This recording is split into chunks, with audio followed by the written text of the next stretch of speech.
You're with CHRONOS. We don't just tell history, we take you there. Tonight, we walk through the final hours of an empire that believed it would last forever. Tenochtitlán, the island city of pyramids and canals, of gold and jade, of 500 years of power, has 48 hours left to exist. The people filling the temples, watching from rooftops, clutching their children, they don't know this yet. Or maybe they do, and that's what makes these final hours unbearable. Here's the question that will haunt this entire night. If you knew your world was ending in 2 days, what would you do? How would you spend those hours? Would you fight? Would you pray? Would you hold the people you love and wait for the gods to decide? The answer is simpler and stranger than you imagine. You would do all of it. You would fight until your arms couldn't lift a aqueduct. You would pray until your voice was gone.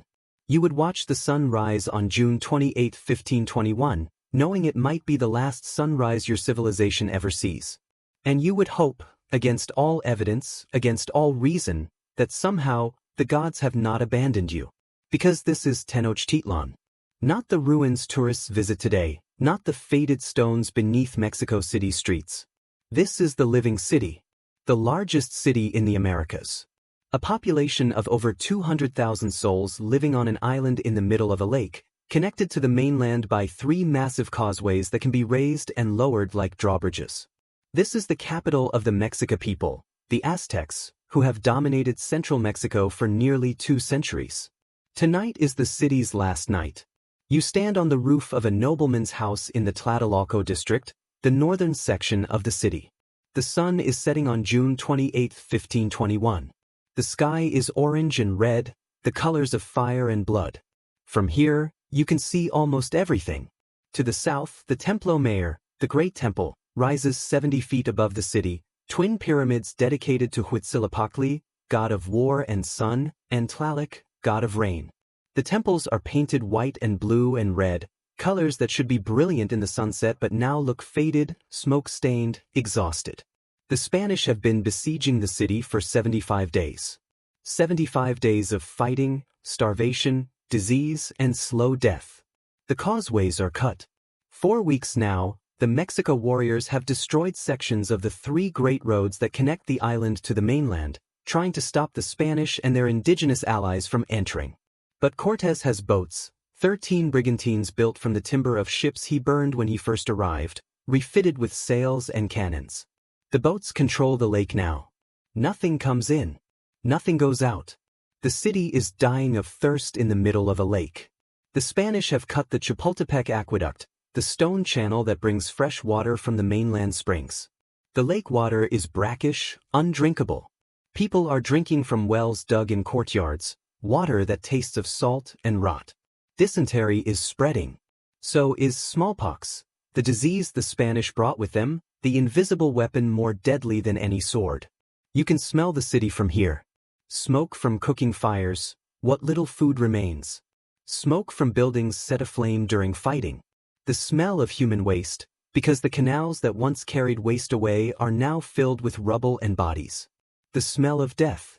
Bodies lie in the streets, in the canals, in collapsed buildings. There are too many to bury. The disease kills faster than the living can respond.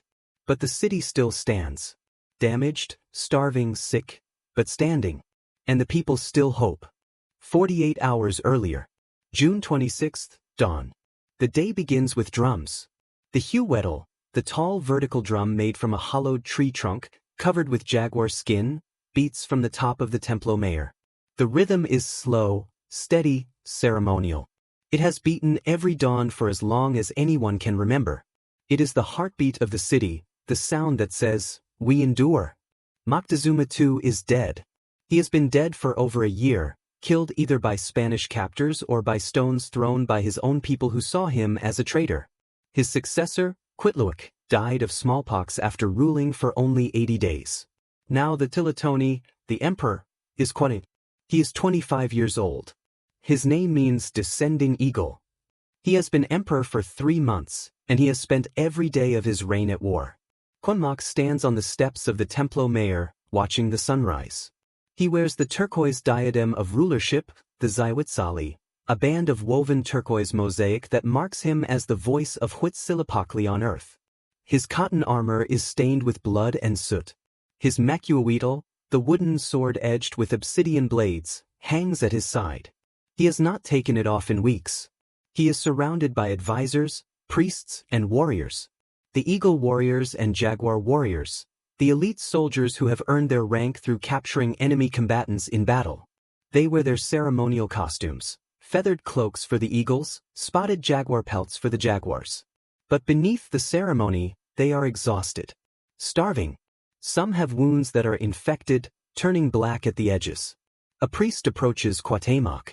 The priest's hair is long and matted with dried blood from self-sacrifice. The Mexica priests regularly pierce their earlobes, tongues, and other body parts to offer blood to the gods.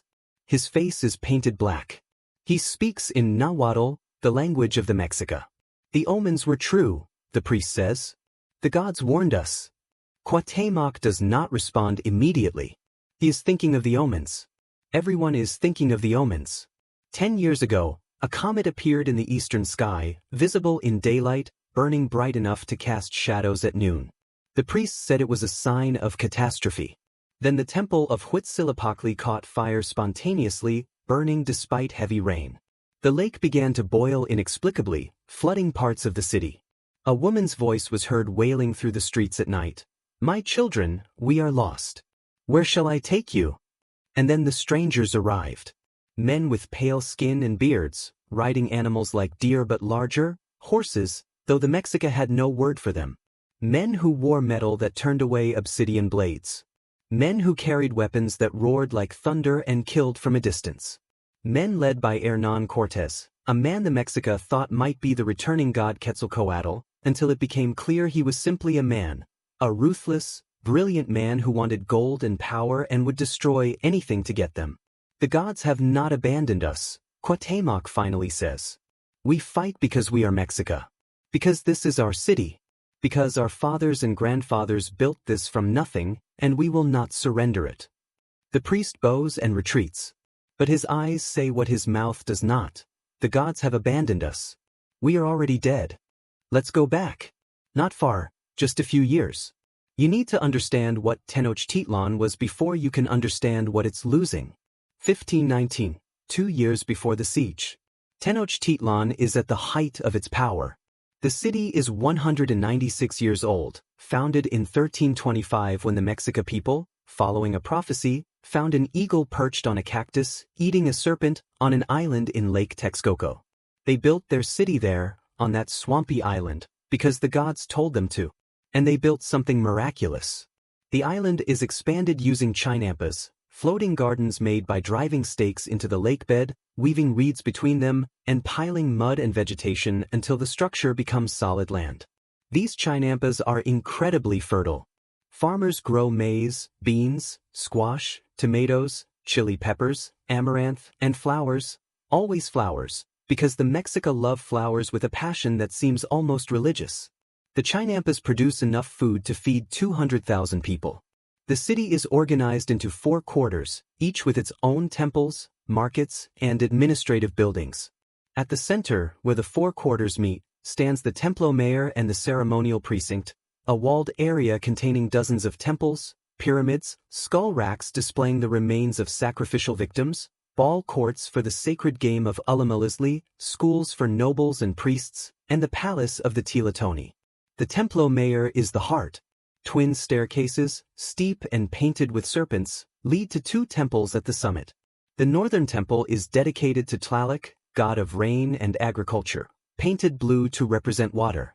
The southern temple is dedicated to Huitzilopochtli, god of war and the sun, painted red to represent blood and fire. The temples are maintained with constant offerings, flowers, incense, food, and blood. Blood is essential. The Mexica believe the gods sacrifice themselves to create the world and humanity. The sun itself requires blood to rise each day. Without it, the world will end in darkness and earthquake. Human sacrifice is not cruelty, it is cosmic necessity. It is an honor to die on the altar, to feed the sun, to ensure that existence continues. But sacrifice requires captives, and captives require war. The Mexica are constantly at war, not to conquer territory, necessarily, but to capture enemy soldiers for sacrifice. This is the Flower War, the Zakiayotl, ritualized combat with neighboring city-states where the goal is not annihilation but the taking of prisoners. By 1519, the Mexica Empire controls over 500 city-states across central Mexico. Tribute flows into Tenochtitlan, jade from Guerrero, cacao from the coast, turquoise from the north, quetzal feathers from the south, gold, cotton, rubber, vanilla, obsidian, and slaves. The merchants, the Paktika, travel thousands of miles, acting as traders, spies, and diplomats. Tenochtitlan is the wealthiest city in the Americas. The market at Tlatelolco is the largest market in the New World. 60,000 people visit it daily. It is organized by product, sections for food, cloth, pottery, tools, slaves, animals, flowers, medicines, and luxuries. Spanish soldiers who later see it will compare it to Seville and Constantinople and say it is larger and better organized than either. The canals are filled with canoes, thousands of them, carrying goods and people through the city. The causeways are wide enough for 10 horses to ride abreast. Aqueducts bring fresh water. Public buildings are whitewashed and painted with murals. Gardens bloom everywhere, on rooftops, in courtyards, on the Chinampas. The smell of flowers and incense fills the air. This is what Tenochtitlan was. This is what is ending. June 26th, midday. 36 hours left. The fighting begins again. It begins every day now, relentless and exhausting. The Spanish and their allies attack from the causeways and from the brigantines on the lake. Cortés has perhaps 1,000 Spanish soldiers, infantry with swords and pikes, crossbowmen, arquebusiers with matchlock guns, and a few cannons. But more importantly, he has allied with the enemies of the Mexica. The Tlaxcalans, who fought the Mexica for decades and finally saw a chance for revenge. The Texcacans, whose city across the lake was conquered by the Mexica. Dozens of smaller city-states who hated the Mexica for their demands of tribute and captives. Cortés commands an army of over 100,000 indigenous warriors. They do most of the fighting. They want the Mexica destroyed more than the Spanish do. The battle for Tenochtitlan is not a siege in the European sense. It is urban warfare, brutal and intimate. The Mexica have torn up sections of the causeways, creating gaps that must be bridged. They have built barricades at intersections. They fight from rooftops, from canoes, from behind walls. When the Spanish take a street, the Mexica retreat, then counterattack at night and retake it. Buildings are burned, collapsed, turned into rubble. The city is being destroyed piece by piece. A young warrior named Yatl fights on the southern causeway, near the Templo Mayor. He is 17 years old. This is his first war. He wears a simple cotton armor, ichkawapili, quilted cotton soaked in brine and dried, thick enough to stop some arrows and blunt some blows. He carries a macuahuitl and a shield made of wood and leather. He is terrified. He has been terrified for 75 days. A Spanish soldier charges him, sword raised. Yatl swings his macuahuitl. The obsidian blades are sharp enough to decapitate a horse in a single stroke, but he is weak from hunger and the blow glances off the Spanish armor. The soldier's sword comes down. Yatl raises his shield. The impact numbs his arm. He stumbles backward, trips on rubble, falls. The soldier stands over him, raises the sword for a final blow. An older warrior, a jaguar warrior named Chimali, appears from nowhere, swinging his own macuahuitl in a wide arc. The obsidian blades catch the Spanish soldier in the neck, between helmet and breastplate. The soldier falls. Chimali pulls Yatl to his feet. "Stay close," Chimali says. "Do not think. Only move." They retreat into a narrow street, joining a group of warriors defending a barricade. The fighting continues. It always continues. By nightfall, the Spanish have taken another block. The Mexica have lost another 30 warriors. The count doesn't matter anymore. There are no reinforcements. There is no relief. There is only tomorrow and the day after, until there are no more days. June 26th, evening. 24 hours left. Cuauhtémoc calls a council in what remains of his palace. The palace is damaged, the roof partially collapsed, the walls scorched from fire. But it is still the center of power. The council consists of the remaining high nobles, the military commanders, the high priests, and representatives from each of the 4 quarters of the city. There are perhaps 30 men in the room. 3 months ago, there would have been over 100. They sit on reed mats. There is no food to offer them. No pulque, the fermented maguey drink that would normally accompany such a meeting. Only water from the wells, tasting of minerals and desperation. "We cannot hold much longer," says one of the commanders. His name is Tenochtitlán. He is old, 60 or more, a veteran of decades of flower wars. "The people are starving. The disease is spreading. We lose warriors every day, and the Spanish gain allies. We can retreat to Tlatelolco," another commander suggests. "Consolidate our forces in the northern district. Make them pay for every street." "And then what?" asks a priest. "Retreat further? There is no further. We are on an island." Cuauhtémoc listens. His face shows nothing. He is thinking of his wife, Tenochtitlan. She is Moctezuma's daughter, 17 years old, pregnant with Cuauhtémoc's child. She is somewhere in the city, hiding with other noblewomen and children. He has not seen her in 3 days. "We negotiate," Cuauhtémoc finally says. The room goes silent. "We ask for terms," Cuauhtémoc continues. "We offer Cortés gold, food, anything he wants. In exchange he leaves. He takes his army and goes." "He will not accept," Tenochtitlán says. "He has no reason to. He is winning." "Then we buy time," Cuauhtémoc says. "Even one more day. One more week. The rainy season is coming. The floods will trap his brigantines. The disease affects his men too. If we can survive until the rains, perhaps the gods will give us a chance." A messenger is sent. He carries a flag of truce, a white cloth on a pole. He walks across the rubble, through the smoke, toward the Spanish lines. The Spanish soldiers let him approach. Cortés receives the message. The response comes the next morning. Cortés offers one term: unconditional surrender. Cuauhtémoc must present himself personally. The fighting must stop immediately. All weapons must be surrendered. All gold must be turned over. In exchange, the Spanish will allow the survivors to leave the city. It is not a negotiation. It is a demand for submission. June 27th, dawn. The last sunrise. The drums do not beat. The priest who normally plays the huedel at dawn is dead, killed by a Spanish musket ball 2 days ago. No one has replaced him. The silence is worse than any sound. Cuauhtémoc stands again on the steps of the Templo Mayor. He has not slept.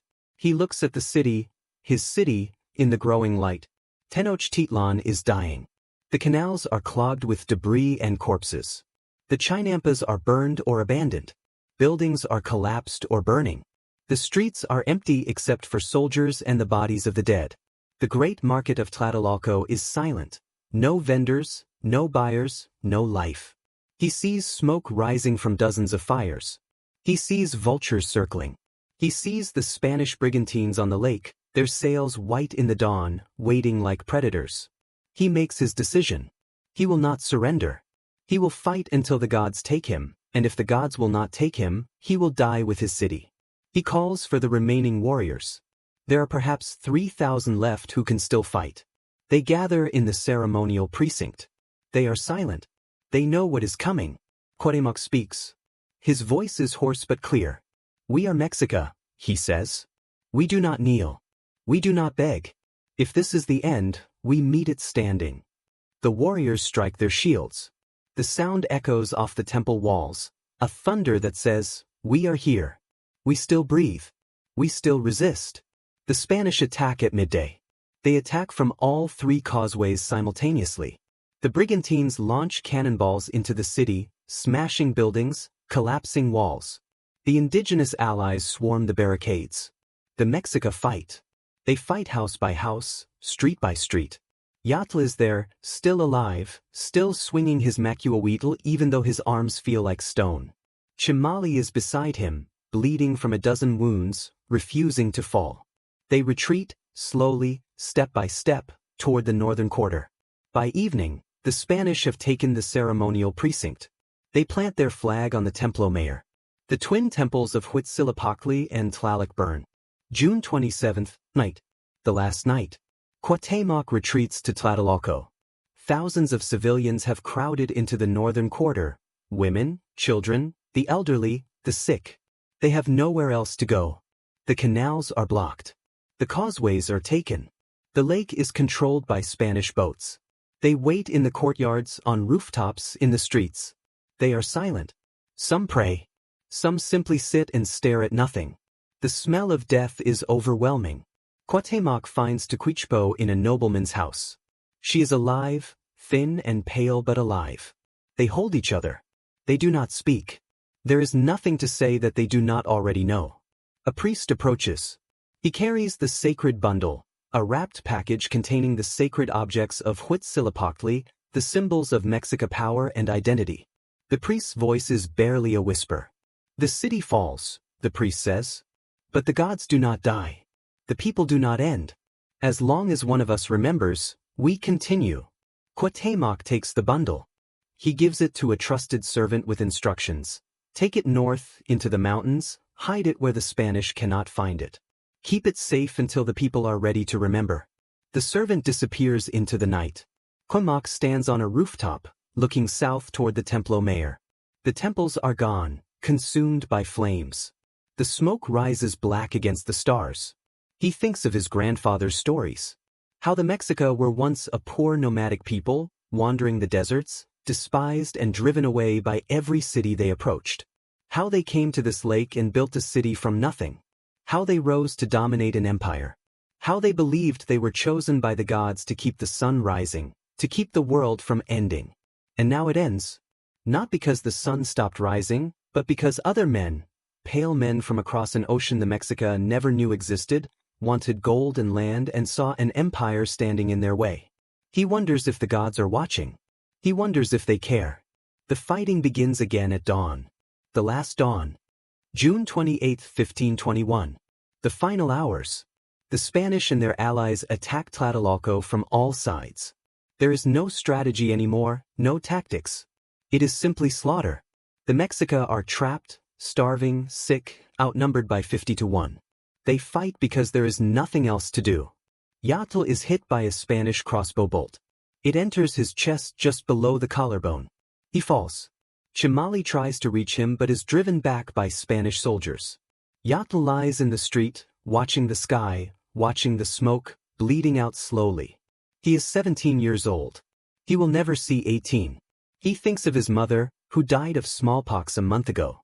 He thinks of his younger sister, who he has not seen in weeks and does not know if she is alive. He thinks of the stories his father told him about the great warriors of the past, the Eagle and Jaguar warriors who captured dozens of enemies and earned glory and honor. He thinks, I did not earn glory. I only died. The light fades. He does not feel pain anymore. He feels cold, then nothing. Cuauhtémoc fights on the rooftops. He is surrounded by the last Eagle warriors.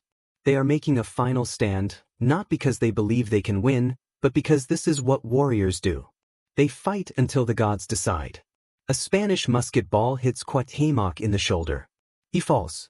The Eagle warriors form a circle around him, protecting him, dying one by one as Spanish soldiers and Tlaxcalan warriors overwhelm them. Cuauhtémoc is captured. He is dragged before Cortés, bleeding, barely conscious. Cortés looks at him, this young emperor who refused to surrender, who fought until the very end. Where is the gold? Cortés asks through a translator. Cuauhtémoc does not answer. He stares at Cortés with contempt. Cortés has him tortured. Cuauhtémoc's feet are burned with hot oil. He does not scream. He does not beg. He tells them nothing. Eventually, Cortés stops. He needs Cuauhtémoc alive, for now, as a symbol of the conquest. He orders the emperor imprisoned. The fighting ends. The Mexica warriors are dead or scattered. The civilians are rounded up, women, children, the elderly, the sick. They are herded onto the causeways, forced to walk toward the mainland. Many collapse and are left behind. Many die of starvation and disease in the following days. The Spanish and their allies loot the city. They tear apart buildings looking for gold.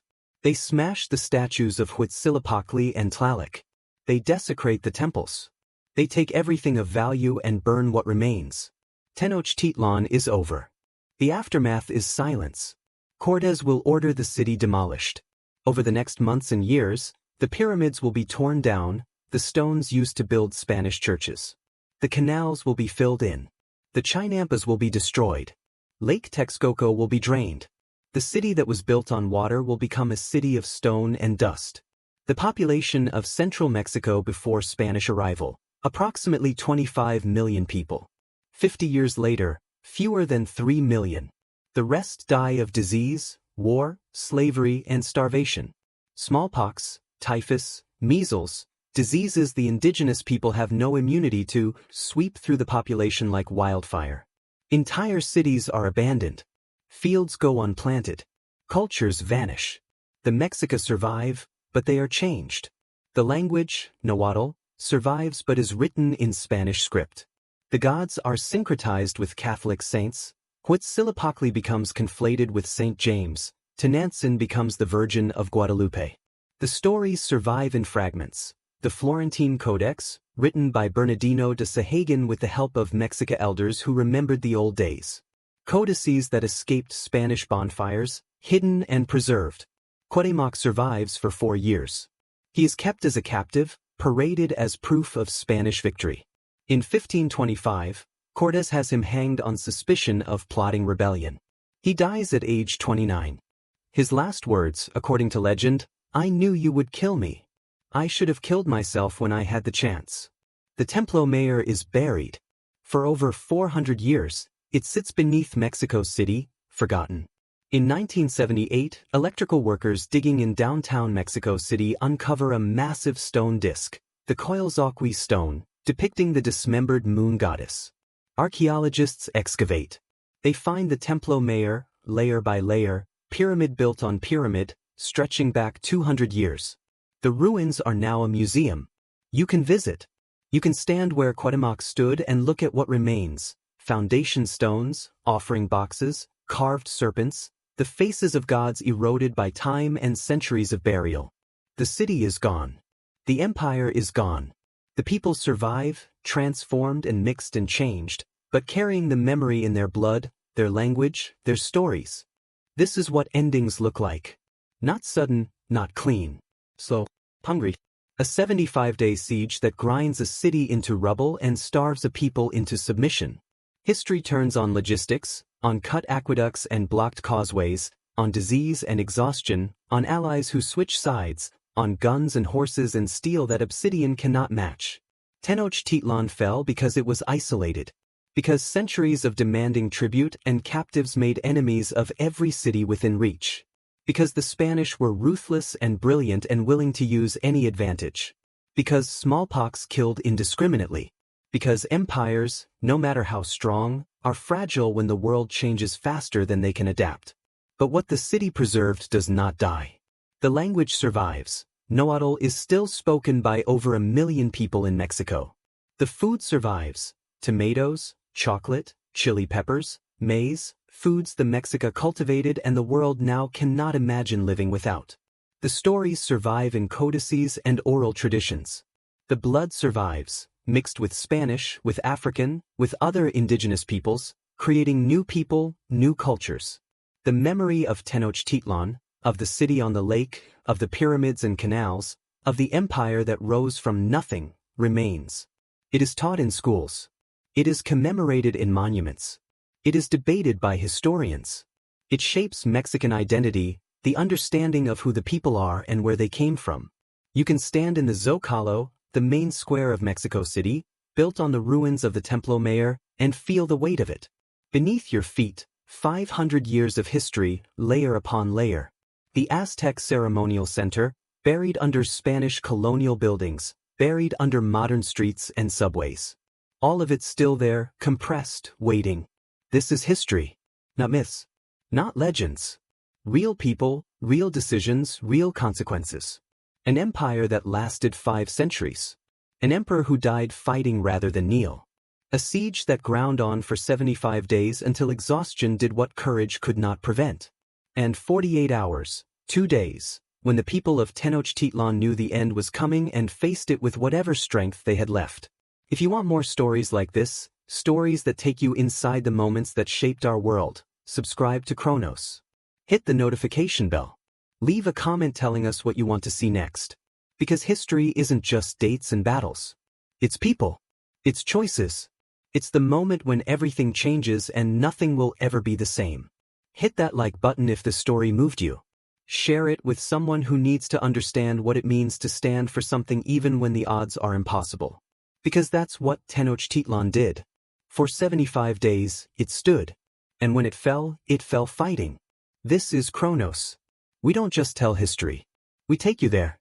Until next time, remember that empires rise, empires fall, but the stories endure forever.